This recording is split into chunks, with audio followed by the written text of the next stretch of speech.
Hola a todos, una vez más bienvenidos al canal de Filósofos 777. Hoy les quiero compartir una anécdota. El día de ayer, 28 de noviembre, ustedes saben que yo soy andino, soy gocho, y se me dio la ocasión de salir de mi casa a hacer un recorrido por el centro de San Cristóbal, por la ciudad.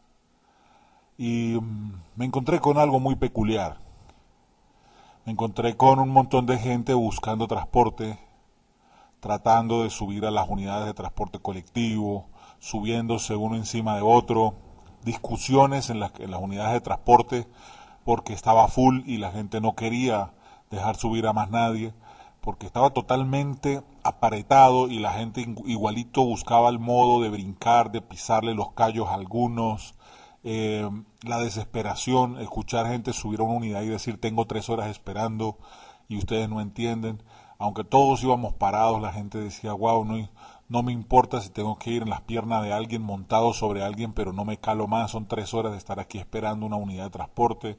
No hay unidades de transporte trabajando, son muy pocas las que realmente están haciendo el trabajo, porque no hay repuestos, porque no se consigue gasolina, porque otros viven de la gasolina y la venden en Colombia. Bueno, en fin, mil y una razón.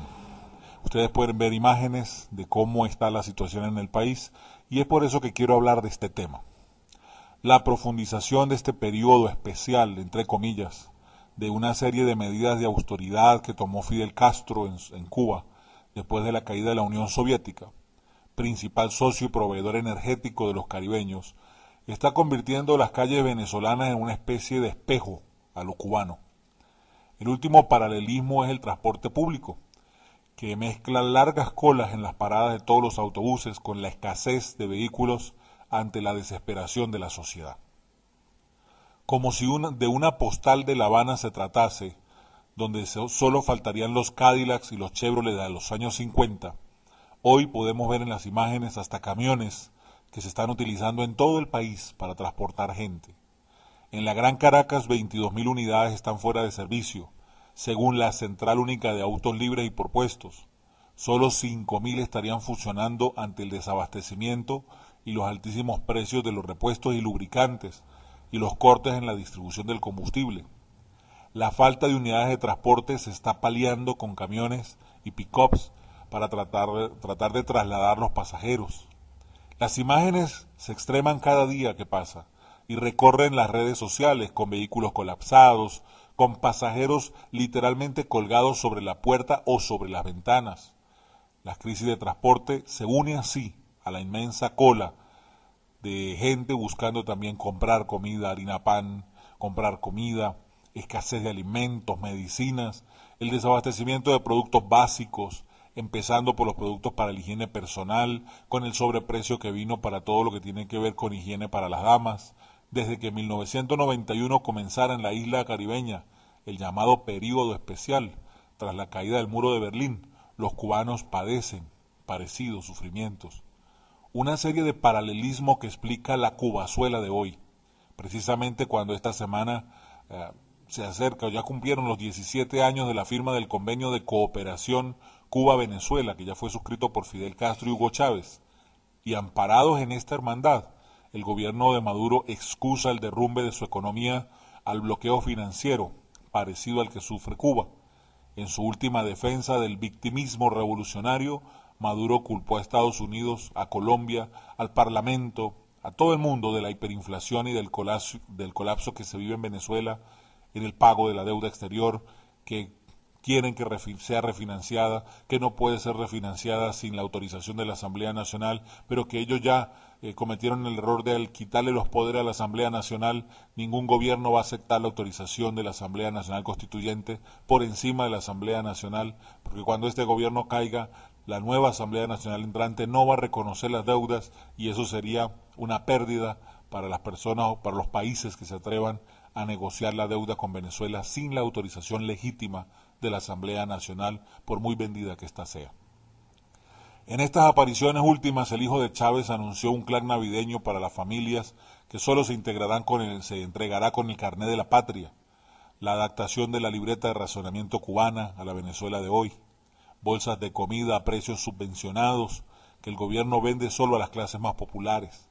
La estrategia del gobierno es quebrar la clase media y volver más dependiente a los sectores populares, que haya una sociedad quebrada, dependiente económicamente, moralmente débil, mezcla de represión y el empobrecimiento, la migración incapaz de revertir un proceso de autoritarismo, así como sucede en Cuba.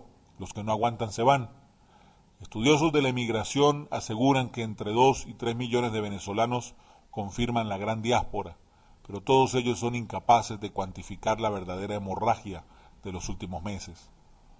Un factor electoral fundamental, ya que se calcula que el 90%, según ellos, de los que se van son antichavistas. El gobierno de Caracas dificulta al máximo su derecho a voto, tanto que son unos miles que podrán elegir presidente, porque se menciona que solo los que tengan el carnet de la patria podrían ir a votar en las próximas elecciones presidenciales. Históricamente el castrismo usó las grandes migraciones como el Mariel en el 80, la crisis de los balseros en el 94, para poder rebajar así la presión social y económica. Por otro lado, las libertades políticas y ciudadanas que tienen los venezolanos inclinan la balanza a su favor cuando se comparan con Cuba. Pero recordemos que en Venezuela, a pesar de existir en aparente libertad de expresión, el gobierno ha utilizado diferentes formas para presionar a la prensa de manera independiente, que van desde controlar el monopolio de la importación de papel para los periódicos hasta negar la renovación de las concesiones para que operen las televisoras o emisoras de radiocrítica con el gobierno, así como lo hicieron con José Vicente Rangel cuando le clausuraron el programa por cierto tiempo y que no saldrá durante varias semanas porque se le atrevió a lanzar una crítica contra el gobierno porque dijo que los venezolanos estaban contra la espada y la pared y que simple y llanamente, y eso lo dijo la momia José Vicente Rangel, diciendo, haciendo énfasis a que no se le podía creer ya las mentiras del gobierno, ni siquiera a las de la oposición tampoco.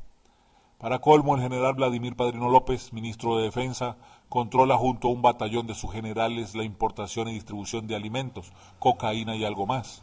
El ejército cuenta con su televisión, banco, petrolera y también supervisa el famoso arco minero, territorio bendecido con las mayores reservas de oro, diamantes y coltán del continente. En Cuba, la contraparte de Padrino López es el general Luis Alberto Rodríguez López Calleja, que al frente del grupo de administración empresaria Gaesa supervisa más de la mitad de la economía. Este militar, separado de la hija mayor de Raúl Castro, es uno de los hombres más poderosos del país, clave para la sucesión prevista para el año que viene en Cuba. Pareciera que en ambos países concurren los males del capitalismo y el socialismo, lo peor de los dos mundos. Por una parte, la desigualdad social es evidente por la acumulación de riquezas de un sector muy reducido, con privilegios ligados al poder económico, militar y político. No tienen nada que ver con la pobreza de los barrios que se componen el cordón de la miseria. Sin embargo, Cuba está de moda. Es evidente la cantidad de turistas que caminan por el centro de su capital y las restauraciones que se hacen a los edificios cerca del Parque Central, en La Habana. A contrario de Venezuela, el país petrolero donde son pocos los que quieren invertir y mucho menos los que se atreven a visitar la nación, cuya capital, Caracas, es una de las más peligrosas del mundo, entrando dentro del ranking de las 3 más peligrosas del mundo entero. Ahí está. Con esto finalizo, haciéndoles un llamado. Primero que todo quiero pedirte que me sigas en las redes sociales, facebook.com/inclinadafilosofo777USA. Quiero que me sigas para darte información de qué va a pasar con las noticias, mi canal de noticias que fue cerrado. Quiero que los puedas ver por allí. En los próximos días estaré contactándolos por la vía Facebook. Quiero que me sigan en Instagram, @filósofo777USA, y en mi cuenta en Twitter, @filósofo777USA. Si piensas que realmente Venezuela tiene una similitud con Cuba, regálame un like. Si crees que Venezuela necesita un cambio radical, regálame un like y compártelo. Bendiciones para todos.